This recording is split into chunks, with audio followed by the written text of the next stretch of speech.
وعدہ کیا کہ یہ کمٹمنٹ ہے کہ وہاں کے علاقے اور وہاں کی قوم اور شمالی وزیرستان سے لوگوں کا حق اول ہوگا اور اس کو مکمل تحفظ دیا جائے گا.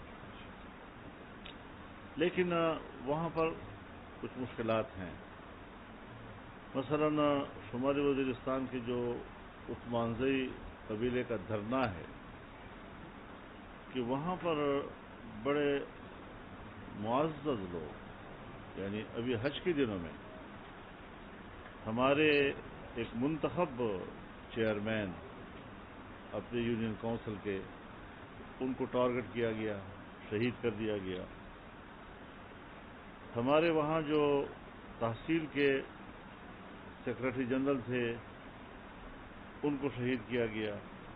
مولانا سمیع الدین صاحب جو ہمارے صوبائی اسمبلی کے وہاں کینڈیڈیٹ رہے اور بڑے حق گو قسم کے عوامی لیڈر تھے وہاں پر، ان کو شہید کر دیا گیا. اس کے بعد ابھی گزشتہ ہفتے میں کوئی 4 یا 5 اور لوگ شہید کر دیے گئے. اور یہ تو وہ لوگ ہیں کہ جو نامور ہوتے ہیں اور ان کو لوگ میڈیا بھی اس کا تذکرہ کر لیتی ہے، ورنہ یقین جانیے کہ عام آدمی وہاں محفوظ نہیں. اور قبائلی علاقوں میں قبیلے اپنے علاقے، اپنی سرزمین، وہاں کے امن کا تحفظ کرنا جانتے ہیں، لیکن مشکل یہ ہے کہ ان سے اسلحہ چھین لیا گیا.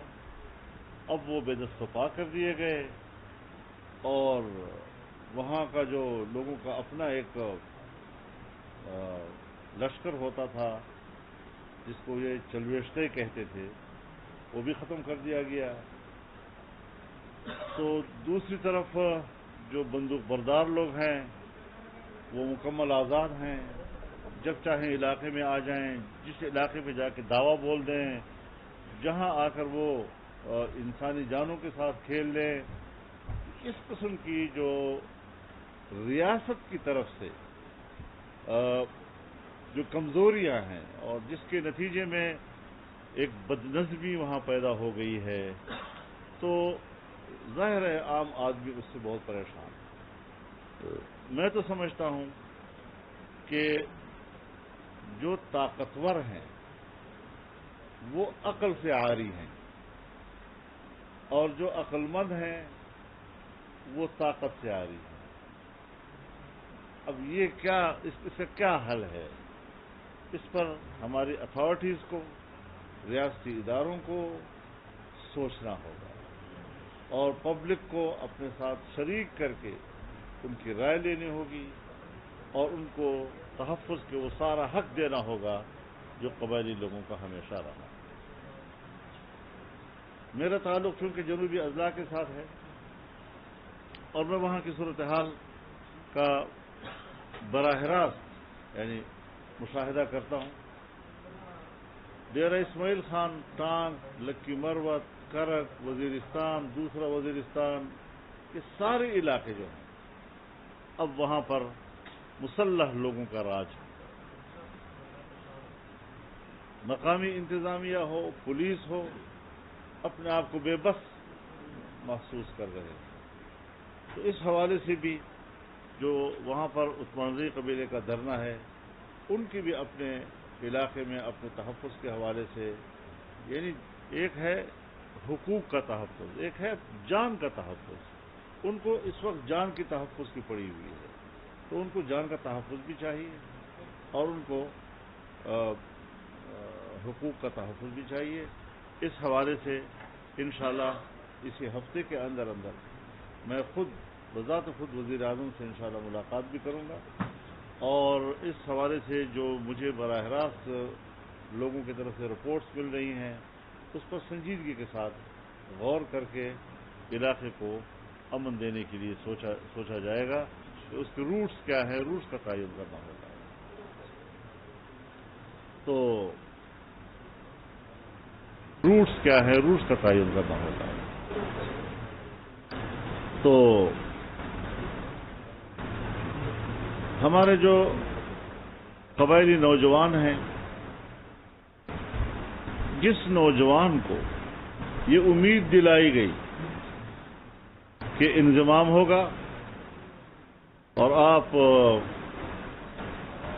سیٹل ایریا کے برابر کے لیول پہ آ جائیں گے، آپ کی تعلیم، آپ کا معیار زندگی، آپ مقابلے کے امتحان میں اس کے برابر آ جائیں گے، صورتحال تو اس سے زیادہ خراب ہو گئی ہے۔ اس وقت ہمارا جو قبائلی نوجوان ہے وہ سب سے زیادہ اپنے آنے والے مستقبل کے لیے مضطرب ہے۔ حالانکہ ہم تو اس وقت چیخ رہے تھے کہ جو کچھ ہو رہا ہے غلط ہو رہا ہے، لیکن ہر طرف سے ایک آ کر لیا گیا کہ بھئی یہ بہت ضروری ہے۔ قبائلی جرگہ بیٹھا یہاں پر اور تقریباً 5-6 سال تک یہاں پر اس قبائلی جرگے کے اجلاس ہوتے رہے اور وہ ایک موقف دیتا رہا، لیکن کسی میں ہمت نہ ہوئی کہ وہ اس جرگے کی بھی بات سنے۔ اسلام آباد میں کنونشن سینٹر کے اندر تمام سیاسی پارٹیاں اور قائدین، تمام مذہبی پارٹیاں، قوم پرست جماعتیں، ہر طرف سے لوگ اکٹھے کیے گئے اور انہوں نے ان سے ملاقات کی اور اپنا موقف دیا۔ بظاہر تو ایک قرارداد بھی ان کے حق میں متفقہ طور پر طے کی گئی، لیکن اس کے باوجود پتہ نہیں ہماری اسٹیبلشمنٹ کے دماغ پر کیا سوار تھا، کیا بین الاقوامی دباؤ تھا، کون سی کوئی ایسی کوئی خوبصورت مستقبل ان کو نظر آ رہا تھا۔ تو آج حقیقت یہ ہے کہ نہ وہاں پر انتظامیہ ہے، نہ وہاں پر پولیس ہے، نہ اس کی کوئی کارکردگی ہے، نہ کوئی ترقیاتی کام ہے، اور اگر ترقیاتی کام کے لیے پیسہ جاتا بھی ہے تو خاکم بدہم وہ بھتے کا شکار ہو جاتا ہے۔ کیا ہوگا وہاں پر؟ تو اس حوالے سے آج یہ جرگہ جو ہوا ہے اس میں اس بات کو تسلیم کیا گیا ہے، گیس جو برآمد ہوئی ہے اس میں پہلا حق وہاں کے عوام کا ہوگا اور یہ حق ان کا تسلیم کیا جاتا ہے، اور انشاءاللہ اسی حوالے سے ہم یہاں سے سروے ٹیم بھی بھیج رہے ہیں۔ اس سروے ٹیم کے اندر یہاں کے علاقے کے جو قبائلی زعماء ہیں ان کی نمائندی بھی 2-3 ہوں گے تاکہ ان کی موجودگی میں سروے کیا جائے، اس کی پوری رپورٹ محکمے کو دی جائے، پھر گورنمنٹ کو دی جائے اور اس کے بعد معاملات جو ہیں وہ اس پر کام شروع کر دیا جائے۔ تو یہ کچھ گزارشات آج اس میٹنگ کے حوالے سے تھی جو میں نے آپ کے ساتھ شیئر کی ہیں۔ اگر کوئی کویشچن ہو تو پھر آپ صوبائی حکومت ہمارے ڈیولپمنٹ کے پیسے کسی کو بچے بھیج دیتے ہیں؟ جی ہاں، اس طرح بھی شکایتیں ہیں۔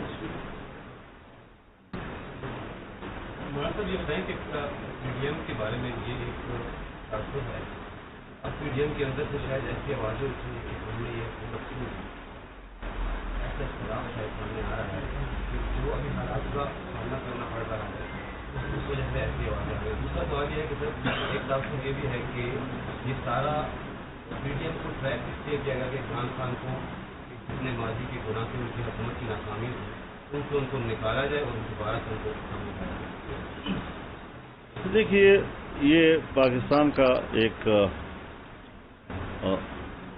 اوپن پولیٹیکل ایریا ہے، یہاں پر سب کچھ کہا جاتا ہے اور کہا جا سکتا ہے، کہنے دیا جائے، کوئی پابندی تو نہیں ہے، سوشل میڈیا ہے۔ جی جہاں تک آپ کے سوال کا پہلا حصہ ہے کہ پی ڈی ایم کے اندر سے اس قسم کی باتیں آ رہی ہیں، میرے خیال میں اس کو ہمیں ذرا تھوڑا سا سمجھ لینا چاہیے۔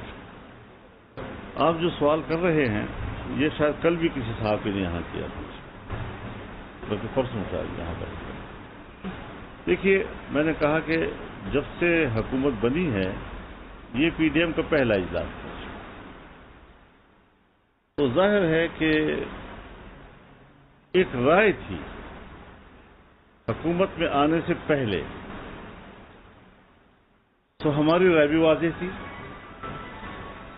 کہ پارلیمنٹ کے اندر سے یا اسمبلیوں کے اندر سے تبدیلیاں نہ لائی جائیں، تحریک کے ذریعے اپنا عوامی پریشر بڑھایا جائے، اسمبلی کے اندر سے اپنی قوت باہر لا کر اور نئے انتخابات کے لیے حالات کا دباؤ بڑھایا جائے۔ یہ ایک رائے تھی، ہماری بھی رائے تھی۔ اسی رائے کا ذکر 4 مہینے کے بعد جب پہلا اجلاس ہوا تو اس ابتدائی رائے کا تذکرہ میاں نواز شریف صاحب نے کر دیا۔ تو کرنا کیا ہوا کہ آپ لوگوں نے ایک لفظ اڑا دیا اس بات کو کہ وہ اس میں تو اختلاف، کوئی اختلاف کی بات نہیں۔ بات یہ ہے کہ جب آخری فیصلہ ہو رہا تھا، جو میں اناؤنس کر رہا تھا، تو اس آخری الفاظ کو طے کرنے میں میاں نواز شریف صاحب زوم پر موجود تھے، اور ان کے اتفاق رائے سے وہ بیان تیار ہوا، اور اس بیان کو ہم نے پبلک کے سامنے رکھا۔ تو اس میں کیا تھا؟ اس میں تو یہی تھا کہ حکومت ٹائم پورا کرے گی، الیکشن اپنے وقت پر ہوں گے۔ تو ایک چیز ایک دفعہ طے ہو جاتی ہے، اب کسی کی ایک رائے اگر ایک وقت ہے تو اس نے دوستوں کے لیے چھوڑ دی نا، تو مشورے کا تو یہ برکت ہوتی ہے نا کہ آپ کی ایک رائے ہے، آپ نے دیانتدارانہ طور پر وہ رائے پیش کر دی۔ اگر دوستوں نے اس سے اتفاق نہیں کیا تو پھر جو اکثریت کی رائے ہوتی ہے وہ قبول کی جاتی ہے۔ تو اس قسم کی چیزوں کو اختلاف کا نام دینا، اس قسم کی چیزوں کو یہ کہہ دینا کہ یہ تو ٹریپ ہو گئے ہیں، اس قسم کی چیزوں کو یہ کہہ دینا کہ جی وہ تو اس کا بیانیہ چونکہ تباہ ہو چکا تھا، دوبارہ اس کے بیانیے کو زندہ کرنا، بابا یہ جو کچھ ہماری حکومت ہو رہا ہے یہ بھی اسی کے بیانیے کا نتیجہ ہے۔ کچھ تھوڑا سا ذرا اپنے عقل سے بھی کام لینا چاہیے۔ جس دلدل میں اس نے ہمیں پھنسایا ہے اس سے نکلنا آسان کام نہیں ہے۔ ایسے معاہدے کیے ہیں، میں آپ کو پی ٹی آئی کے لوگوں کے اور ذمہ دار لوگوں کے وہ انٹرویو دکھا سکتا ہوں، وہ تقریر دکھا سکتا ہوں کہ ہم نے تو ملک کو بیچ دیا ہے، ہم نے تو آئی ایم ایف کو اپنا ملک جو ہے وہ گروی رکھ کے دے دیا ہے، انگوٹھے لگا لیے ہم سے۔ یہ ساری باتیں ان کی ہیں اور ان کے آخری دنوں کی ہیں، اور میں یہ کہتا ہوں یہ ان کی باتیں ہیں۔ میں یہ کہتا ہوں کہ اگر اس وقت ان سے حکومت نہ لی جاتی تو آج آپ کا ملک ٹکڑے ٹکڑے ہو جاتا۔ منصوبہ اس پہ چل رہا تھا۔ معاشی لحاظ سے آپ کی معیشت کے لیے ہم ایک نئی بنیادیں تلاش کر رہے تھے، پلرز تلاش کر رہے تھے کہ ہماری معیشت کے پلرز کیا ہونے چاہیے۔ پرانے پلرز تو امریکہ، ورلڈ بینک، وہ ساری چیزیں تھیں اور ابھی بھی ہیں، لیکن کیا آئندہ مستقبل کے لیے ہم نے اس کے لیے کوئی نئے پلر تلاش کرنے ہیں یا نہیں؟ تو اس کے لیے پہلا قدم جو ہمارا تھا وہ چائنا کی انویسٹمنٹ اور یہ سی پیک۔ سی پیک سڑک کا نام نہیں ہے، سی پیک ایک پیکج ہے جس میں سڑک بھی ہے، جس میں ریلوے لائن بھی تھی، جس کے اندر پاور سیکٹر میں بڑھوتری، بجلی کی پیداوار میں اضافہ۔ پھر ظاہر ہے جب بجلی کی پیداوار میں اضافہ ہوگا اور یہاں صوبہ خیبر پختونخوا میں آپ کی جو ٹرانسمیشن لائن ہے، اس ٹرانسمیشن لائن میں صرف 1700 میگا واٹ بجلی اٹھانے کی طاقت ہے۔ تو اگر آپ کو نئے صنعتی علاقے قائم کرنے ہیں اور اس کے ساتھ جو اکنامک ہبس ہیں وہ آپ نے بنانے ہیں، تو اس کے لیے آپ کو بجلی اور گیس بھی چاہیے نا۔ تو گیس کا منصوبہ اس کے ساتھ تھا، بجلی کا منصوبہ اس کے ساتھ تھا، اور اگر 17,000 تک آپ نے لے جانا ہے بجلی کی کھپت کو تو آپ کو ٹرانسمیشن لائن بھی تبدیل کرنی ہوگی۔ تو جو نئے پلرز ہم بنا رہے تھے اس پلرز کو اس حکومت نے گرا دیا ہے، اور وہ گوادر بندرگاہ کہ جو ایشیا میں دوسرے نمبر کا سب سے گہرا ترین بندرگاہ تھا، جس سے ایران بھی ڈر رہا تھا، چابہار خطرے میں پڑ گیا، بندر عباس خطرے میں پڑ گیا، دبئی خطرے میں پڑ گیا، اور یہ سب سے زیادہ کامیاب بندرگاہ ہوتا تجارتی لحاظ سے، تو اس کا بیڑا غرق کیا۔ اور کل جو ابراج گروپ کے حوالے سے خبر آئی ہے کہ کتنا پیسہ دیا گیا، اس میں جو آپ کے ابوظبی کے بادشاہوں نے پیسہ ڈالا ہے وہ اسی لیے ڈالا ہے کہ یہ ہر قیمت پر حکومت میں آئے، سی پیک کو ڈبوئے، اور آج وہ گہرا ترین سمندر اس وقت صرف 11 فٹ کا رہ گیا ہے، ریت نے آ کر اس کو بھر دیا۔ ملک کی معیشت کو تباہ و برباد کر کے رکھ دیا اس نے۔ تو ملک یہیں سے ٹوٹ گیا نا، سوویت یونین یہیں سے ٹوٹ گیا نا۔ یہ چیزیں ہیں کہ جس کی نزاکت کو، جس کی حساسیت کو ہر آدمی کو سمجھنا چاہیے، ہر پڑھے لکھے کو سمجھنا چاہیے کہ ہم نے کس چیلنج کو قبول کیا ہے۔ ہمیں دکھ ہے کہ ہمارے بینکوں میں جب ہم نے کھنگالا، آپ کو پتا ہے کیا جھوٹ بولتے ہیں یہ لوگ. جس وقت جانے سے پہلے کہہ رہے تھے 25 ارب ڈالر ہمارا ریزرو میں پڑا ہوا ہے. جو ہی حکومت بدلی اور ہم نے پتہ لگایا تو 8 ارب تھا، 7 اور 8 ارب کے درمیان تھا. اب آپ کے پاس جب ڈالر کے ذخیرے کم ہو جائیں گے تو جو چیز کم ہوتی ہے اس کی قیمت بڑھتی ہے نا. بازار میں بھی جب کوئی چیز آپ خریدیں گے اور وہ ناپید ہو جائے، ٹماٹر ہے، آلو ہے، پیاز ہے، ناپید ہو گیا تو قیمتیں بڑھیں گی نا اس کی. تو اب ڈالر کی قیمت پاکستان میں بڑھ گئی. تو اس چیز کو ہم نے کیسے کور کرنا ہے، سارا فوکس اسی پہ ہے. اور میں آپ کو بتا دینا چاہتا ہوں آج کی اس پریس بریفنگ سے کہ منگل اور بدھ کو فائنانس ہو، پیٹرولیم ہو، یا جتنے بھی وہ ادارے جس کا ملکی معیشت سے تعلق ہے، وہ پوری حکمران پارٹی کی جماعتوں کو بریفنگ دیں گے اور پھر پوری حکمران جماعتیں جو ہیں وہ اس بریفنگ کو سامنے رکھتے ہوئے معیشت کے استحکام کے لیے اگلے اقدامات کا فیصلہ کریں گے. تو اس کے لیے ہم اپیل کرتے ہیں جی کہ خواہ اس کا تعلق اسٹیبلشمنٹ سے ہو، چاہے بیوروکریسی کے ساتھ ہو، چاہے ہمارے سرکاری ملازمین ہوں، چاہے عام آدمی ہو، نوجوان ہے، سب کو آج صرف ملک کے لیے سوچنا چاہیے. ہم نے تو جناب ایک پارٹی کو دیکھا ہے، لاکھوں کے اس کے کیا کہتے ہیں وہ فیک آئی ڈیز ہیں، اور ایک جھوٹی خبر آج لگوا دیتے ہیں اور اس کے پیچھے جو ہے فیک لائکس جو ہے وہ ڈال دیتے ہیں. لوگ کہتے ہیں اوہ زبردست کمال، اس کی اتنے لائکس ہیں. جھوٹ پر وقت اس کا سوشل میڈیا جھوٹ، وہ خود جھوٹ، اور جھوٹ جھوٹ جھوٹ جھوٹ. تو ہٹلر کیا کہتا تھا کہ یا تو جھوٹ اتنا بڑا بولو کہ لوگوں کو یقین ہو کہ اتنا بڑا جھوٹ تو نہیں بولا جا سکتا، یا وہ جھوٹ اتنی تکرار کے ساتھ بولو کہ لوگ سمجھے کہ یار یہ بار بار ایک بات کر رہا ہے تو ظاہر کچھ تو ہوگا. تو یہ وہی جو بین الاقوامی اصول ہے جھوٹ کو دنیا سے منوانے کے لیے، اس کا ٹھیک ٹھاک سبق ہماری پی ٹی آئی نے پڑھا ہوا ہے اور لوگوں کو پڑھا رہے ہیں. جن منصوبوں کا آپ ذکر کر رہے ہیں، یہ تو اس طرح لگ رہا ہے کہ آپ ابھی حکومت میں آئے ہیں اور آپ کو کم از کم 5 کی ضرورت ہے. آپ کے پاس مختصر دورانیہ ہے اور اس دورانیے میں جو وظائف کی مقدار ہے وہ بزرگ وہ ہے.